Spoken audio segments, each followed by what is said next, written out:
Roots மக்களுக்கு வணக்கம். இன்னைக்கு நம்மளோட ஷோல எதை பத்தி பேச போறோம் அப்படின்னா, ரீரிலீஸ் ஆகக்கூடிய படங்களை பத்தி தான் நாம பார்க்க போறோம். ரீசெண்டா நிறைய படங்கள் இப்போ ரீரிலீஸ் ஆகிட்டு இருக்கு. என்னதான் டைரக்டர்ஸ் எல்லாம் புதுசா வந்து புதுசா கதைகளை தேடி படங்கள் எடுத்தாலும் பழைய படங்களுக்கு இருக்கக்கூடிய மவுசு அப்படிங்கிறது இன்னைக்கும் துளி அளவு கூட குறையாம தான் இருக்கு.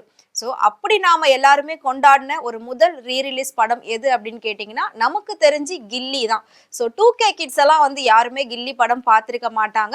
ஸோ 20 வருஷம் கழிச்சு அந்த படம் ரிலீஸ் ஆகுறப்போ மிகப்பெரிய ஒரு வரவேற்பை பெற்றது.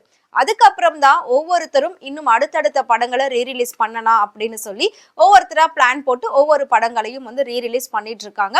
ஸோ அப்படி ரீரிலீஸ் பண்ணப்பட்ட படங்கள் எல்லாமே பார்த்தீங்கன்னா ஃபர்ஸ்ட் ரிலீஸ் ஆகும்போது வந்த வசூலை விட ரீரிலீஸ் பண்ணும்போது வந்த வசூல் தான் மிக அதிகமாக இருக்கு அப்படின்னு சொல்லியிருந்தாங்க.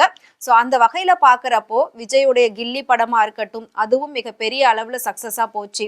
ஸோ வசூலும் மிகப்பெரிய அளவில் சாதனை படைச்சது அப்படின்னு சொன்னாங்க. ஸோ அது மட்டும் இல்லாமல் சூப்பர் ஸ்டார் அவர்களுடைய பிறந்த நாள் அன்னைக்கு படையப்பா படம் ரீரிலீஸ் பண்ணியிருந்தாங்க. அந்த படமும் மக்கள் மத்தியில மிகப்பெரிய ஒரு வரவேற்பை பெற்றது. அந்த படத்தோட ரீரிலீஸ்க்கு முன்னாடி சூப்பர் ஸ்டார் அவர்கள் அந்த படத்தை பத்தி ஒரு வீடியோ வந்து பேசி போட்டிருந்தாரு. அந்த வீடியோவை பார்த்ததுக்கு அப்புறமா தான் மறுபடியும் படையப்பா பார்க்கணுன்ற ஒரு ஆசையே எல்லாருக்குள்ளயுமே வந்திருக்கும். அந்த அளவுக்கு அவர் வந்து அதுல நிறைய விஷயங்கள் அந்த படத்தை பத்தி பேசியிருந்தாரு. ஸோ அந்த படமும் மிகப்பெரிய ஒரு வசூல் சாதனை படைச்சது அப்படின்னு சொல்லியிருந்தாங்க. அடுத்ததா பாத்தீங்கன்னா அஜித்தோட மங்காத்தா, இந்த படமும் மிகப்பெரிய அளவுல வரவேற்பை பெற்றது. இவங்க எல்லாருமே வந்து நடிச்சிருந்தாங்க, இப்பவும் அவங்க எல்லாம் இருக்காங்க. ஸோ அவங்களோட படங்கள் ரீரிலீஸ் ஆகும்போது ரசிகர்கள் திரும்பவும் போய் பார்த்து எல்லாத்தையுமே கொண்டாடுறாங்க. ஆனா மறைந்த கேப்டன் விஜயகாந்த் அவர்களுடைய படம் கேப்டன் பிரபாகரன் ரீரிலீஸ் ஆச்சு. அந்த படத்துக்கு இது எல்லாத்த விட மிகப்பெரிய ஒரு வரவேற்பு கிடைச்சது. அந்த படத்தை போய் பார்த்துட்டு வந்து எல்லாருமே அவ்வளோ கண்ணீர் மல்க பேட்டி கொடுத்திருந்தாங்க. அவரை பார்க்குறப்போ இன்னமும் அவர் உயிரோட இருக்கா மாதிரியே இருக்கு, அவர் இல்லை அப்படின்னு தோணவே இல்லை. ஸோ அந்த அளவுக்கு அந்த படத்துல அவரோட பர்ஃபார்மன்ஸ் இருக்கு, அவர் கண்ணு முன்னாடி வந்து நிக்கிற மாதிரியே இருக்கு அப்படின்லாம் சொல்லி எல்லாருமே வந்து ரொம்பவே பெருமையா பேசிட்டு இருந்தாங்க அந்த படத்தை பத்தி. ஸோ தொடர்ந்து ரீரிலீஸ் ஆகுறது அப்படிங்கிறது ஒரு ட்ரெண்டிங்கா போய்கிட்டு இருக்கு அப்படின்னே சொல்லலாம். இப்போ என்ன ட்ரெண்டிங் அப்படின்னு பாத்தீங்கன்னா லவ்வர்ஸ் டே வரப்போகுது. February 14 கிட்ட நெருங்கிக்கிட்டே இருக்கும். ஸோ லவ்வர்ஸ் டேக்கு என்னென்ன படங்கள்லாம் ரீரிலீஸ் ஆக போகுது அப்படின்றத பத்தி தான் பார்க்க போறோம். லவ்வர்ஸ் டே அப்படிங்கிறது உலகம் ஃபுல்லாவே கொண்டாடிக்கிட்டு இருக்காங்க.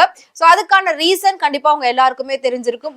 வருஷம் காதலிக்கிறோமோ இல்லையோ, நல்ல காதலோ கள்ளக்காதலோ, ஆனா காதலர் தினத்தை கொண்டாடினோப்பா அப்படின்ற மாதிரி தான் 2K கிட்ஸ் எல்லாருமே வந்து லவ்வர்ஸ் டேவை கொண்டாடிக்கிட்டு இருக்காங்க. ஸோ லவ்வர்ஸ் டே ஸ்பெஷலா சூப்பர் லவ்வபிள் மூவிஸ் எல்லாம் ரீரிலீஸ் ஆக போகுது.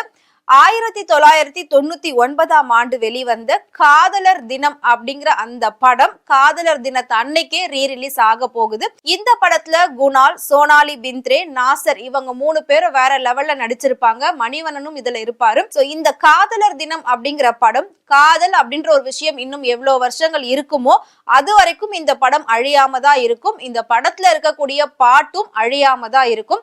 ரீசெண்டா வந்து இந்த படத்துல இருந்த அந்த ரோஜா ரோஜா பாட்டு பயங்கர ஹிட் ஆச்சு, பயங்கர ட்ரெண்ட் ஆச்சு. அதை பாடினவருடைய பழைய வீடியோ வெர்ஷன் வந்து வெளியிட்டு இருந்தாங்க. அதுக்கப்புறம் அந்த பாட்டு மறுபடியும் ட்ரெண்ட் ஆக ஆரம்பிச்சது. ஸோ இந்த படத்துக்கு மியூசிக் டைரக்டர் வேற யாரும் இல்லை, நம்ம எல்லாரையுமே ஒரு சூப்பரான வைப்ல வச்சிட்டு இருக்கக்கூடிய AR ரஹ்மான் அவர்கள் தான். ஸோ இந்த படத்துல ஒவ்வொரு பாட்டுமே அவ்வளோ சூப்பரா இருக்கும். காதலேனும் தேர்வெழுதி காத்திருந்த மாணவன்னா அப்படின்னு சொல்லி காதலேனும் தேர்வெழுதி காத்திருந்த மாணவன் தான். ஏன்னா 90s டைமிங் எல்லாம் நிறைய பேர் வந்து லவ் எப்படி ப்ரப்போஸ் பண்ணுவாங்க அப்படின்னா கிரீட்டிங் கார்டு மூலயமாவும் லவ் லெட்டர் மூலயமாவும் தான் கொடுப்பாங்க. ஸோ அதை எழுதிட்டு ஓகேவா இல்லையா அப்படின்ற மாதிரி கேட்டு கொடுப்பாங்க. ஸோ அதை வச்சுதான் இவர் இந்த பாட்டை எழுதினதாவுமே சொல்லியிருக்காரு. அது மட்டும் இல்லாம தன்னோட காதலி தனக்கு பெரிய அழகி அப்படின்றது மாதிரி என்ன விலை அழகே சொன்ன விலைக்கு வாங்க வருவேன் அப்படின்ற மாதிரி அந்த காதலுடைய அழகுக்கு விலையே இல்லைன்ற மாதிரி அந்த ஒரு பாடலை வச்சிருப்பாரு. என்ன விலை அழகே சொன்ன விலைக்கு வாங்க வாங்க வருவேன். இது எல்லாத்தையும் தாண்டி காதல் சின்னம் அப்படின்னா நம்ம தாஜ்மஹாலை சொல்லுவோம், ரோஜாவை சொல்லுவோம்.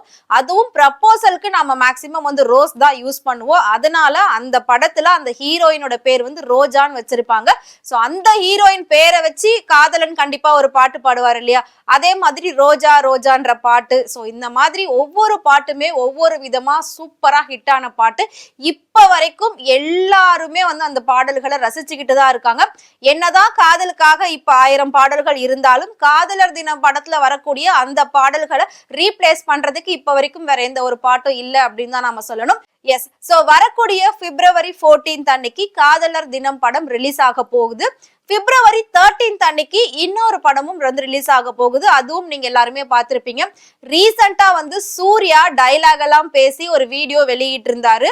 சோ அதுல அவர் மௌனம் பேசியதே படம் ரீ ரிலீஸ் ஆக போகுது. அதை பாக்குறதுக்கு நான் ரொம்ப எக்ஸைட்டிங்கா வெயிட் பண்றேன் அப்படின்னு அவர் சொல்லியிருப்பாரு. சோ அந்த படமும் மிகப்பெரிய ஒரு காதல் படம் தான். அதாவது மனசுக்குள்ளே வச்சுக்கிட்டு சொல்லாத ஒரு காதல் படம் மாதிரி தான் மௌனம் பேசியதே இருக்கும்.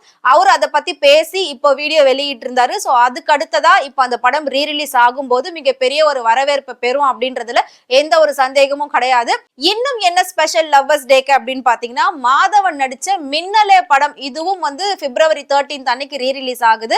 சோ இதுவும் மிகப்பெரிய ஒரு காதல் படம் தான். அந்த படத்துல வந்த பாட்டு இப்ப வரைக்கும் எல்லா கல்யாண ஸ்டேஜ்லயும் போடுவாங்க. வசீகரா அப்படின்ற அந்த பாட்டு. வசீகரா என் நெஞ்சினிக்க உன் பொன்மடியில் தூங்கினால் போதும். சோ அவ்வளவு ஒரு ரொமான்டிக்கான கெமிஸ்ட்ரி ஒர்க் அவுட் ஆகக்கூடிய ஒரு சாங். இந்த பாட்டை போட்டுதான் எல்லாருமே வந்து டான்ஸ்ல ரொமான்டிக்கே பண்ண ஆரம்பிப்பாங்க. அந்த மாதிரி ஒரு சூப்பரான சாங்ஸ் எல்லாம் இருக்கு. இதுல லவ் ஃபெயிலியர் சாங்கும் இருக்கும், வெண்மதி வெண்மதியே நில்ல அப்படின்ற மாதிரி. சோ ஒவ்வொரு காதல் படமும் தனித்துவம் வாய்ந்தது. இதெல்லாம் 90s பீரியட்ல 90s கிட்ஸ் எல்லாம் வேற லெவல்ல என்ஜாய் பண்ணிருப்பாங்க. சோ காதல்னா என்ன, முக்கியமா 90s கிட்ஸ் எல்லாம் எப்படி லவ் பண்ணாங்க அப்படின்னு வந்து இன்னைக்கு வரைக்கும் நிறைய பேர் எக்ஸாம்பிளா சொல்லிட்டு இருக்காங்க. ஏன்னா இன்னைக்கு இருக்கக்கூடிய 2K கிட்ஸோட லவ் எல்லாம் வேற மாதிரி இருக்கு. சோ 90s கிட்ஸோட லவ் எல்லாம் ஏன் இவ்வளவு புனிதமானது அப்படின்னா, இந்த மாதிரி நல்ல நல்ல படங்களை பார்த்துதான் அவங்க அவங்களோட காதலை வந்து மெருகேத்திட்டு இருந்தாங்க. சோ அதனாலதான் எப்பவுமே 90s கிட்ஸோட லவ் ரொம்பவே ஸ்பெஷலா வந்து பேசப்பட்டுகிட்டு இருக்கு. சோ 90s டைமிங்ல வந்த காதல் படத்துல உங்களுக்கு எது ரொம்ப பிடிக்கும் அப்படின்றத மறக்காம எங்களுக்கு கமெண்ட் பாக்ஸ்ல கமெண்ட் பண்ணுங்க. இதே மாதிரி சினிமாவை பத்தியும் சினிமா நடிகர் நடிகைகளை பத்தியும் நிறைய இன்ட்ரெஸ்டிங்கான விஷயங்கள் டே பை டே தெரிஞ்சுக்கணும் அப்படின்னு நினைச்சீங்கன்னா மறக்காம ஃப்ரெண்ட்வுட் சேனலை ஃபாலோ பண்ணிக்கோங்க.